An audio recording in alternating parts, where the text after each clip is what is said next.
Hi friends, welcome back to my channel. Happy Sunday.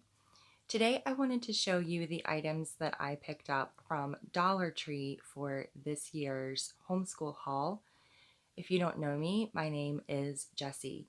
I usually work respite care for special needs kids in New York City. I was laid off in March due to the pandemic. I love school supplies and I've always loved school supplies. That's been from the time that I was a really little girl. I love having coordinated, organized, fun things for school. And even through my master's program, which just ended last May in 2019, it was one of my most favorite times of year to go during back to school week and buy school supplies for all of my classes. Even though that wasn't really necessary, I liked going every year and buying the things that I liked that made me feel warm and fuzzy and good inside and incorporating those into my learning all throughout the year. I used to go at the start of every school year with my best friend from seminary, and we would hit the Dollar Tree and pick up all kinds of cute little things. I mostly missed that this year, but I was watching all of your hauls and I did really want several of the things that I saw pictured there. So last week I sold some curriculum and there's a Dollar Tree right across the street from the post office, so I decided I was gonna mask up and take every precaution and run through and see what was left of the back to school stuff. I actually found a ton of stuff. There was only one thing that I wanted that they didn't have, and that was little wooden cubes to use as math manipulatives. They were totally sold out of those, but it is an item that they carry all the time in the craft section, so I feel like they'll probably come back at some point. So without further ado, let me show you what I have. So the first things that I picked up were flashcards. I'm currently on this flashcard obsession. I have a flashcard obsession at the moment. So I have division and multiplication. These are obviously for the older child that I'm working with. I do like to think of imaginative and fun ways to teach multiplication facts and division facts, but it is also good just to have flashcards to reinforce. I did also pick up this little 3-set. So it's Bible Trivia, Bible Go Fish, and Noah's Ark, and I got these to use with my little one, my smaller one. And once I open them up and I look at them, then I can determine whether or not they're actually going to work for her. But they're for ages 4 and up, and so I think they will be fine for her. I think they're just so cute. Then I picked up these little trays. These are just little activity trays. Again, this is the Dollar Tree, so everything is $1, so I couldn't resist. I picked up 2 little activity trays. These are great for all kinds of things, for sand play, for Play-Doh. They're great for math manipulatives. They work for all kinds of things, any host of things. I've even used them as paint trays, putting little dollops of paint in each of these compartments and just giving the little one a brush and letting him go to it. So I picked up 2 of these. I have another video coming up where I show you all of the wooden toys and games that I have bought for this school year, and I will be using probably one of these trays along with one of those items. So you're going to see these probably crop up again. I did also just go ahead and pick up safety scissors. I already have scissors and the latchmate for the almost 4-year-old that I'm working with, but the older child, I didn't provide her school supplies and she has plenty of things at her home that she can use. But I just thought these were super cute. They're a little longer and not as rounded as the other scissors that we have. So I'm going to put these away for maybe next year, or once our scissor skills progress a little bit, I'll be able to pull these out and have them available. Then I picked up a ton of these little boxes, so many of these little boxes, and they just look like this. These are actually in the food section. They're snack boxes. You can see here that these actually have my pre-K game pieces from The Good and the Beautiful's pre-K activity pack in them. This is the little hide the mouse, and this is the peanuts for the feed the elephant game. These I love. They only had, they did have a pack of pink, and I should have purchased it because when I went back, they did not, like now that it's after back to school and I've gone this year for the school time, the only ones that they had were the blue and the green. But I do know that they used to have pink, and I wish I would have gotten some of the pink ones. Maybe they'll get them back. I think this is another one of those items that they carry all of the time because they are intended to be snack boxes. But these are great. They work for all kinds of things. You can use them to hold game pieces. They fit crayons, math manipulatives. People who buy the 100 packs of mini erasers often like to store them in here as math manipulatives. So they are good for all kinds of things. If your flashcard box gets damaged, you can store your flashcards in here. The Good and the Beautiful's phonics cards and alphabet cards do fit in here also. So if you wanted to, you could put those in here as well. So I do have these.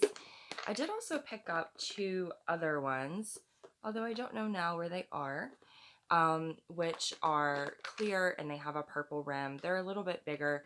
They're not my favorite. I only picked them up because they didn't have any of the pink ones in stock, and I thought I might need more. So I have 6 total containers, and as you can see, I have not used them all. Then, while we are on the subject of teeny tiny little containers to hold teeny tiny little things, I also picked up these. Now, these are actually party favors, but they're little Lego boxes. They do actually stack together. You can see the back is recessed, so they would actually stack together, and they just have a little plastic hinge and a little like claw thing on the front, and they just open. They're just a hinged box, and they open. So you can put all kinds of little things in here. Stickers are great for erasers, manipulatives. I think the Good and the Beautiful tells you for pre-K or K primer that you have to have things like 10 toothpicks and 6 cotton balls.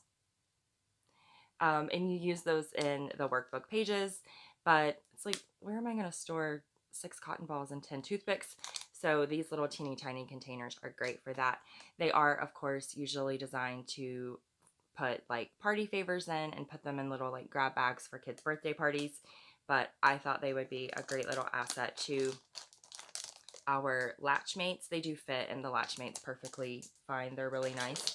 Which also, let me mention while I'm on that subject, these perfectly fit in a latchmate. If you have a latchmate on the long compartment of a latchmate, these actually kind of float on the rails. It catches it right on this lip right here, and it kind of floats on the rails, and you do still have room underneath to put stuff. So these are great. They work perfect with our latchmate. The next thing that I picked up was actually some crayons. Now, these are advanced for where my 3.5 to almost 4-year-old that I am working with, she's not quite ready for like these skinny little Crayola crayons yet. I'm still buying the jumbo chunky crayons and chalks for her because these are just a little bit too delicate. She presses a little bit too hard. It's just one of those things that happens when kids are learning how to hold a crayon and a pencil. I do, however, love Crayola, and so I could not pass these up. These are the neon and the glitter boxes. They were only $1, and I do go and visit the older child, the 10-year-old. I haven't been yet this year because of COVID, but usually at least in the summer and around her birthday and Christmas time, I do go and visit her.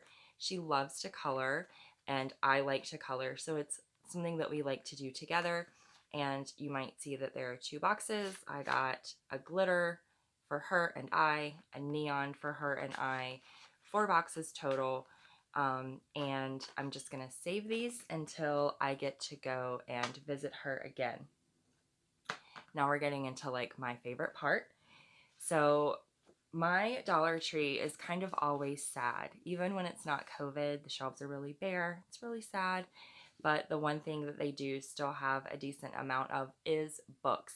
And I did find lots of workbooks and also lots of kid books. and I wanted to show you what I purchased. Now, I think that all of these are going to be a little bit advanced for where my pre-K kiddo is this year, but these are something to save. I am like new to this whole homeschool world because all of the families that I previously worked for, New Jersey, which is where I'm located, and New York City, which is where a lot of my kids are located. New Jersey is fully virtual. New York City was hybrid until this week, and we're having an outbreak again. So now there are several districts that are going back into full lockdown and are going fully virtual again. So I kind of fell into homeschooling because kids that I previously worked with, their parents needed help, and I was happy to help them. But now that I have realized how much I enjoy looking for curriculum, editing curriculum, putting together unit studies, these are things that I am going to continue to incorporate with my kiddos, even when they are back to in-person school. And so even if we don't get around to using these books this year for this particular kiddo, this is the kind of thing, nice and streamlined. I can throw it in my backpack and have a really fun and educational activity to do during lag time in the day. So here are the books that I got. These are from School Zone. So I picked up Kindergarten Scholar, as well as Reading Readiness, and this is a K-1 bridge. I did also pick up the alphabet and handwriting, as well as numbers, math readiness, spelling puzzles, and I picked up 4 of these I Draw books. So I picked up this one, which has dolphins on the cover, this one, which is horses, this one, which is dinosaurs, and this one, which is the tiger. And these are fairly complex, I would say, like a lot more in detail than for a pre-K level. So you can kind of see there, it just takes you through the steps of drawing, and then it gives you like a practice area. So these are the workbooks that I picked up. I did also pick up some books, and the ones that I picked up were this cute little board book, which has the nativity story. It's actually a seek and find. I'm sure I've said it before. I love I Spy books. I think they're so cute and they're so engaging. So this is a seek and find nativity story. And then I did also pick up landforms and weather, and this little book as well, which is about weather. This one that is about geysers and volcanoes. So if you saw my book on our seasons unit study, you'll know that our workbook for pre-K also includes a weather section. I don't know if we're going to hit that this year or not, but when I saw these, I just went ahead and picked them up because I think they're great little assets to have. I did also pick up space travel, monuments and parks, and then I found this little set of 6 books, and they're just like science and history readers. So I'll show you what they are. They are Animal World, Planet Earth, Science, that one is stuck together, Space, Ancient History, and World History. And I love these. They actually remind me a lot, I can kind of show you the inside. They actually remind me a lot of the Usborne Young Beginners Science and History books. And these, of course, we would do as a read aloud, and just tons of information as well as some pictures. And I really loved these. So this like has a little breakout box talking about Napoleon. And let's see. The Scientific Revolution is this general page heading, and it has this box down here about Sir Francis Bacon.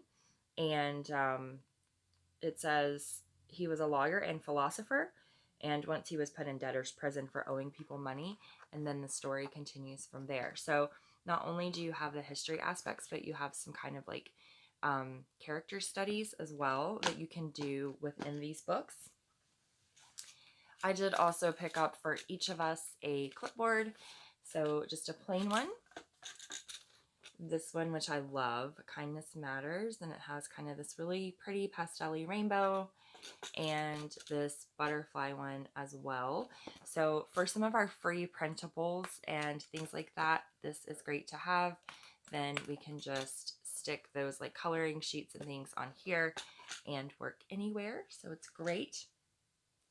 Now, the last few things that I have are for a really amazing curriculum, and I want to talk about this curriculum more, but I'm not actually using it this year, so I felt like, I don't know, it just seemed a little silly, I guess, to kind of go through like piece by piece. But Jessica from the Waldock Way has created a curriculum fully around the Harry Potter series.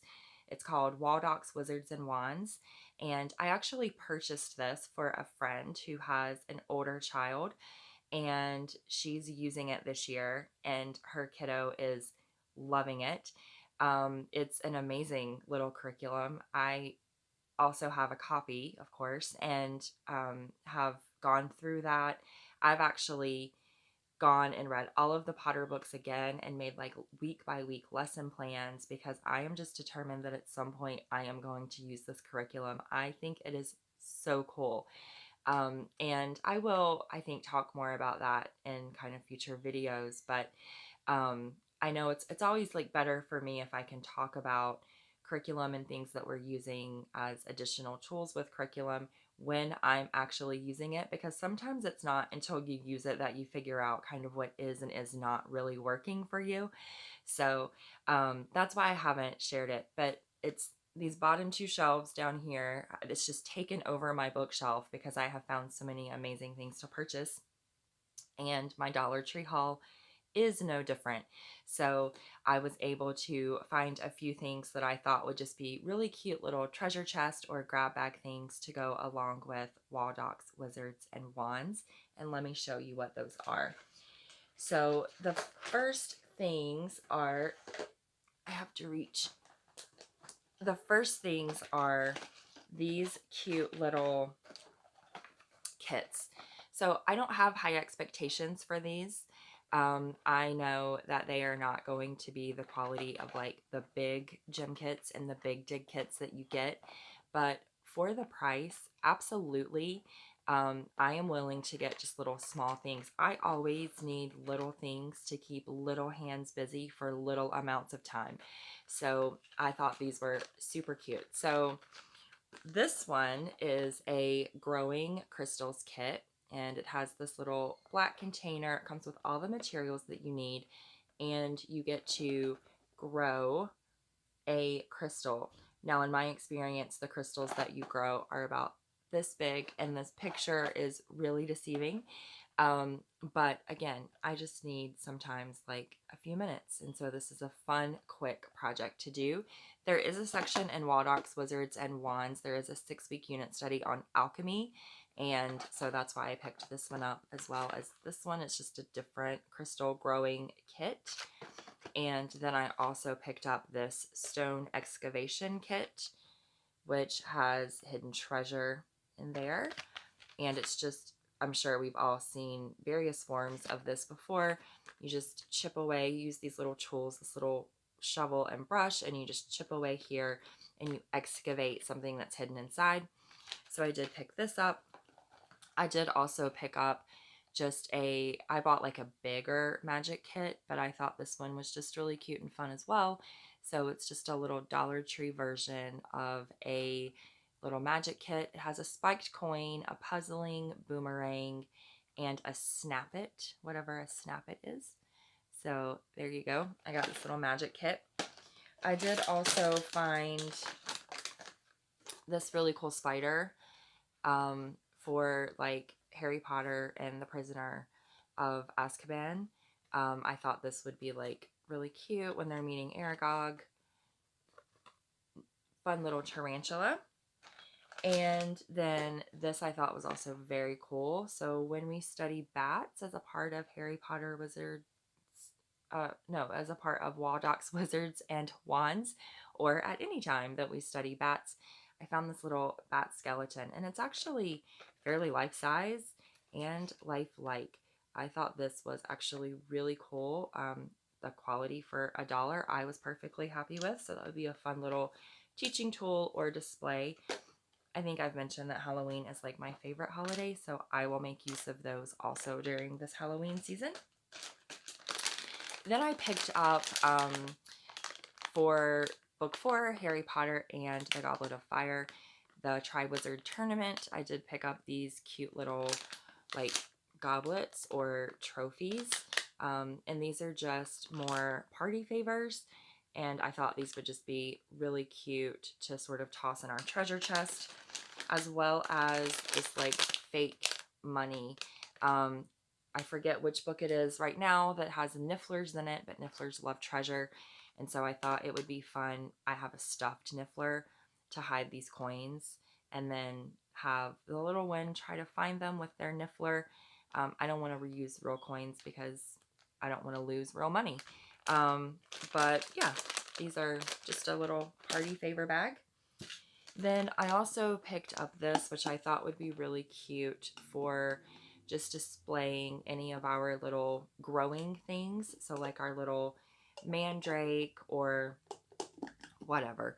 I envisioned putting my mandrake in there and displaying it, but whatever we use it for. I did pick up one of these little high domes, and you can see here that actually shows like fairy lights and some greenery. So another one of the segments of Waldocks Wizards and Wands is actually herbology, and so I got this with herbology in mind. The last thing that I picked up is this little helmet. As a part of the curriculum, take that off. As a part of the curriculum, it recommends that you use Usborne's Time Traveler to do your history component, and they're calling that Muggle Studies. And this little helmet is like the one that the little character is wearing in Time Traveler. So I actually specifically went looking for one of these, and they did have one, which I was very happy about. So we have this cute little hat as well. And I think that is finally everything. If you hung in to the end, thank you so much for watching. I hope that you have enjoyed this video. I don't think I'm going to be going anywhere again for a long time, so I don't think I'm going to have more hauls anytime soon. But hauls are certainly something that I anticipate doing in the future. And if you have enjoyed this video, then I hope that you will check back for more. Thank you so much for watching, and I hope you have a wonderful week.